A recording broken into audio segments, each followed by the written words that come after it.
For over 10 years, Fullmetal Alchemist Brotherhood remained uncontested as the highest rated show on my anime list. This is understandable. Few anime excel so consistently across the board. Some contenders appeared every other season, but the hype eventually died down, and in time, FMA reclaimed its spot. Until now.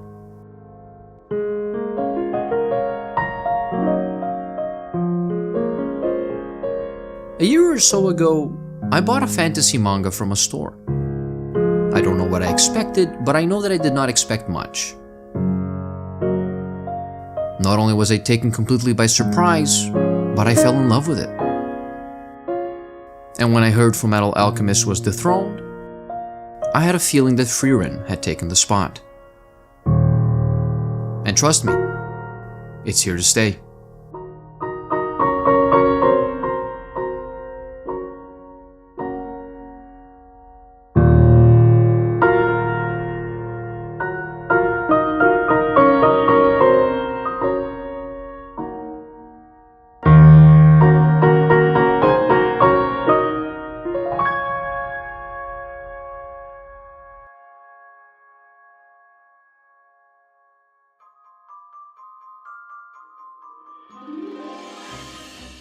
Over the course of the last decade, no genre of anime has exploded in popularity as much as fantasy, to the point that you could say Frieren has entered an oversaturated market. And amidst the ever-growing catalog of fantasy anime, there is a boogeyman. A subgenre whose growth clearly stands head and shoulders above the rest. Isekai, or Another World, hinges on the idea of a character, usually from our own world and era, being taken to a different realm. This is not a new idea in fantasy. There are many examples of such journeys in Western media, and fantasy anime has been foraying into this genre since the 90s, with titles such as The Vision of Escaflowne or Inuyasha. The protagonists of these stories were often children or teenagers, living through a fantastical journey meant to evoke amazement and wonder in the viewers, while also signifying growth and change for the characters. Very often, the journey into another world is the last that they will ever make, as growing up means leaving the lands of fantasy behind and returning to the real world. But over the course of the last few years, the nature of the genre has changed. For starters, the characters being taken to another world are often adults now. Disillusioned Japanese salarymen, bullied shut-ins, or otherwise ostracized people who feel like they missed their chance at life. Unlike the isekai of the past, this is almost always a one-way trip, a second life following a premature death. The worlds of fantasy that these characters go to have also begun to all look suspiciously similar, with classic Dungeons & Dragons fantasy tropes such as elves, dwarves, and demons. But then there is Frieren, which also has a relatively traditional take on fantasy, and yet now stands as one of the highest rated anime of all time. How did it not get lost in the crowd? What makes it stand apart? In a way, I think it has Isekai to thank for its success. So the thing about Isekai protagonists is that they usually have it suspiciously easy. Regardless of whether they maintain their body, are reborn, or transformed into another race, these characters are often unreasonably favored by their new world, or find a way to cheat its rules. This means that they usually find themselves provided with advantages that allow them to overcome any challenges they encounter. It also does not hurt that a colorful cast of characters is often waiting to receive them with arms wide open, and offer them all of the friendship, affection, and loyalty that they never had in their previous life. Hey, wow, I don't think I've been in one of these alone with a girl situation since I was in grade school. As most of these stories inevitably become power fantasies, the side effect is that they lose depth. This is not helped by the fact that protagonists are almost always a blank canvas designed for self-insertion by the reader, so they cannot have much of a personality or a backstory to begin with. Ultimately, the worlds of isekai anime become superficial amusement parks for viewers to engage in wild and unrestrained wish fulfillment. I need more power. There are exceptions which try to compensate for the failings of the formula by making the world more interesting, or that attempt to subvert it by turning protagonists into actual characters. Despite this, the idea is so systematically misused that it has obfuscated the potential of this approach to storytelling, not to mention that it cheapens the quality of its fantasy. Failure is disheartening. Loneliness is difficult. But they do not justify the hopelessness, lack of accountability, and self-pity that have seemingly become typical of isekai protagonists, who often act like they are owed a second chance. This despite the fact that their previous life is abandoned like a ruptured cocoon once they are reincarnated into a better, idealized version of themselves. This is not necessarily bad, but it feels like a rather empty triumph. Success has no worth if it is achieved without acknowledging and learning from one's past failings. A lot of isekai seem to avoid the idea that misery is the result of a culmination of bad decisions in someone's life, and that they should take steps to mend this. Instead, the reasoning is that it's not their fault and that they have simply been born into the wrong world, and therefore need a new one where they can be better. So why compare isekai to traditional fantasy? Why put Frieren on the spot when these two genres can coexist and be enjoyed separately? Well, I believe that it's an interesting comparison because Frieren's message is the exact opposite. It's a breath of fresh air to these settings, a reminder that high fantasy is not dead, but simply misused. More than anything, it is a manifest against the morally dubious and self-indulgent values that most isekai seem to put forward. And I will explain why I think this.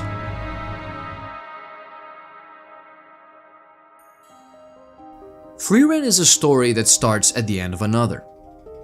The main antagonist, the Demon King, has already been defeated by the hero Himmel and his companions. Eisen, a dwarven warrior, the priest Heiter, and Frieren, an elven mage who lived a life of isolation for thousands of years before joining the hero's party. As the heroes go their separate ways, we are left following Frieren to what we can only imagine will be a happily ever after. But it turns out to not be as happy as we could have hoped, given that our main character has to see her companions age and ultimately pass away, knowing that she will remain behind. Again, this is nothing new to fantasy. The genre as we know it was born from J.R.R. Tolkien's Lord of the Rings, and even he had already started thinking about the philosophical implications of relationships between long-lived races like elves and mortal humans. The natural intuition is that this is going to be a sad story about the tragic nature of immortality and of losing those you love to the inexorable passing of time. But this is where Frieren is different as a story.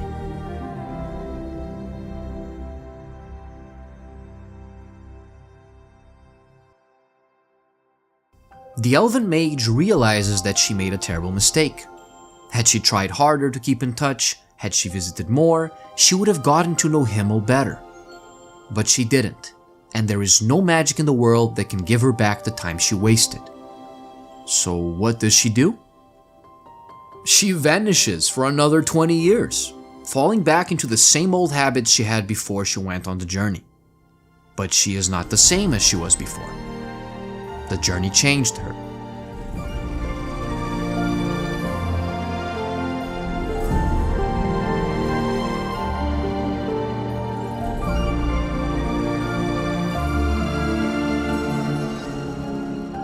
Eventually, chance has it so that she visits Heiter, who, on his deathbed, entrusts her with his adoptive daughter, and Frieren accepts. This is where the tone of the story changes, and where the journey truly begins. As she becomes responsible for a human life, Frieren can no longer live in the way that she used to. 私一人の時間ってわけでもない。もう少しって何年ですか? This story is not an epic fantasy. It's about traveling and seeing what's around the next corner. While the action may pick up eventually, there is no promise of it. It just kind of happens. Could be that they have to fight a dragon, could be that they have to pick up produce. At times, the way in which Frieren chooses to travel, the quests she takes, and the rewards she accepts seem downright foolish. At least, that's how it appears at first to her new companions, Fern and Stark, who are both pupils of her former comrades. What this show does brilliantly is that the two humans that Frieren takes under her wing are learning things about their elf companion alongside the viewer. Frieren is an odd one. For over 1,000 years, she has woken up and not been a morning person. She buys seemingly useless, unnecessary junk on impulse.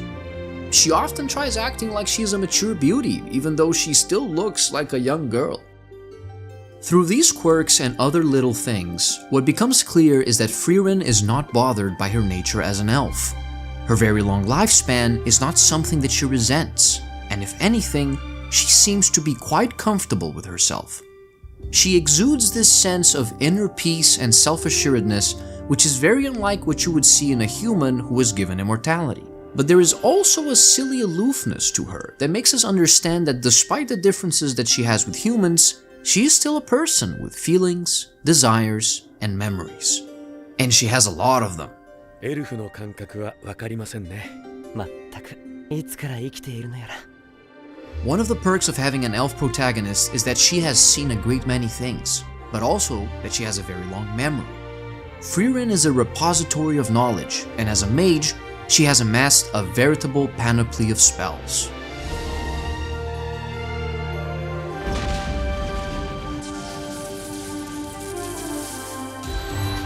But most of them are extremely specific. A spell that makes ice shavings without syrup. A spell that removes rust from statues. A spell that turns sweet grapes sour. You get the gist. Okay, so the premise of the show is that Frieren drags Fern and Stark along in these adventures to get wacky grimoires. On the surface, it may seem like a simple, fun, slice-of-life adventure. But there is more to it. Village to village, fight by fight, season after season, we see as they learn to understand each other more. Through every experience, the many themes of the show become intertwined with every narrative decision, and every character that is encountered has a little something to add to their meaning. Characters like Graf Granat, Old Man Vol, and even demons like Qual all help continue reflections that were started in previous episodes, and set up new ideas that will continue to be expanded on organically as the show continues. Most importantly, living characters share the screen with individuals who remain only in Frieren's memory, like her master Flam, and of course, Himmel. おとぎ話じゃない。僕たちは確かに実在したんだ。That's how the story remains compelling. At every step, Frieren is reliving the journey she made with her original party. It does not matter that we did not get to experience their journey directly. Through Stark, we understand Eisen's true strength and the power that he drew from humility. Through Fern, we understand Hyter's casual grace and the kindness that he hid behind cynicism. Through Frieren, we understand Himmel. We understand the fundamental qualities that made him into someone fit to be a hero, but also into a good friend. Through all of them, we understand the point of the journey.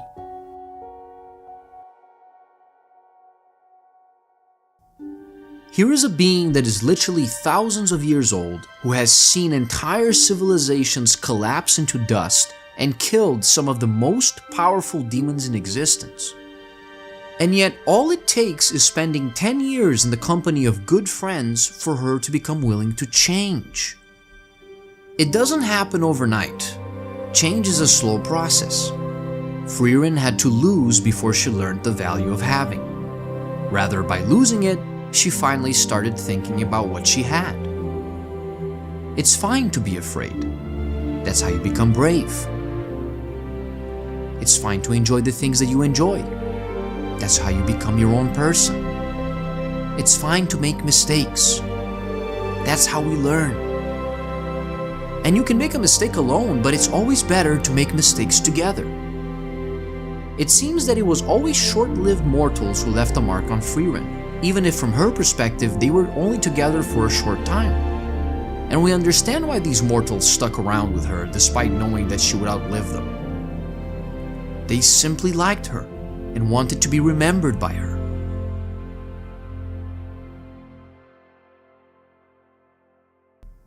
And whether she knows it or not, through magic, Frieren has decided to do the same for others.